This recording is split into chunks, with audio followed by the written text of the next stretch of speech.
Halo, Assalamualaikum warahmatullahi wabarakatuh.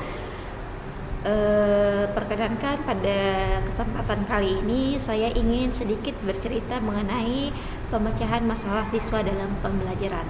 Oke, langsung saja ke deskripsi masalah. Jadi, pada kegiatan pembelajaran saya menemukan berbagai macam masalah dalam proses KBM. Di sini yang akan saya ambil masalahnya yaitu mengenai minat belajar peserta didik di kelas 10 pada mata pelajaran dasar-dasar kuliner di SMK Negeri 2 Indramayu rendah. Dari judul tersebut saya menyimpulkan berbagai macam akar permasalahan hal yang menyebabkan kenapa sih siswa tersebut rendah dalam minat belajarnya ketika belajar dasar-dasar kuliner. Yang pertama, akar permasalahan yang pertama saya rasa ini karena mereka konsentrasinya terpecah. Konsentrasi terpecah ini banyak penyebabnya. Salah satunya adalah handphone yang saya rasa. Ini ketika setiap siswa itu sudah dibekali dengan handphone, itu mereka sulit menahan diri untuk tidak membuka handphonenya mereka ketika pembelajaran. Bahkan saya sering menemukan siswa tersebut itu diam-diam atau secara mencuri-curi waktu walaupun sudah dilarang, mereka masih membuka HP. Entah itu membalas WhatsApp, membuka Instagram, TikTok, atau media sosial lainnya. Bahkan terkadang ada beberapa siswa yang malah main game. Kemudian akar permasalahan yang kedua yang menyebabkan minimnya minat belajar itu saya rasa siswa tersebut karena minim persiapan. Minim persiapan yang dimaksud ini adalah persiapan mereka ketika memulai pembelajaran. Idealnya ketika akan memulai pembelajaran itu siswa seharusnya membaca terlebih dahulu materi yang lalu yang sudah dipelajari.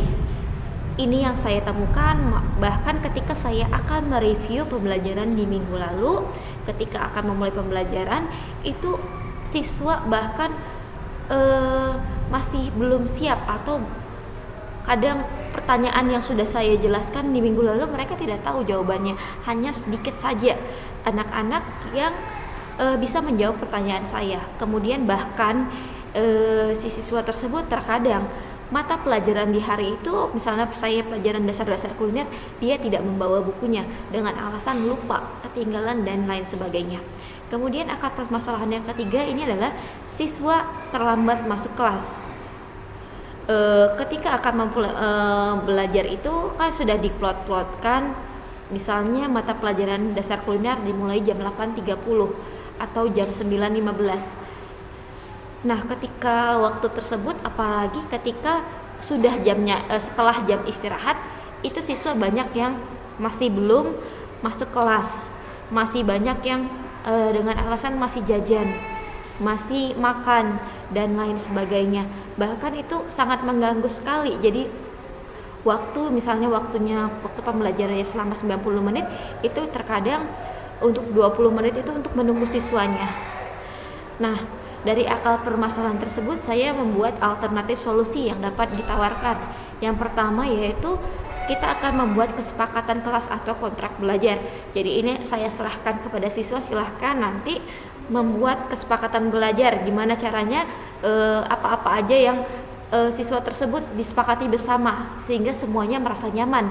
Kemudian saya akan menerapkan yang namanya reward dan punishment. Ketika saya menerapkan reward dan punishment, jadi ketika ada yang bisa menjawab atau yang mempunyai lebih dari temannya itu akan dikasih penghargaan. Dan ketika misalnya saya menerapkan punishment ini dengan harapan si siswa tersebut tidak mengulangi lagi kesalahan yang sama. Nah, dari ketika saya sudah membuat kontrak belajar, kemudian saya sudah menerapkan reward dan punishment, ini ada berbagai macam ada hasil dari pemecahan masalah. Yang pertama itu meningkatnya minat belajar siswa karena mereka terikat dengan kontrak. Terkadang mereka juga terikat dengan peraturan kelas. Itu adalah peraturan yang mereka buat, ketika mereka melanggar itu pasti nanti ada sanksinya. Kemudian ketika misalnya ketika mereka tadi handphonenya tidak boleh digunakan, tidak boleh ada di atas meja, itu konsentrasi mereka terhadap pembelajaran itu lebih meningkat. Kemudian jadi meningkatkan kedisiplinan seperti itu. Terima kasih. Wassalamualaikum warahmatullahi wabarakatuh.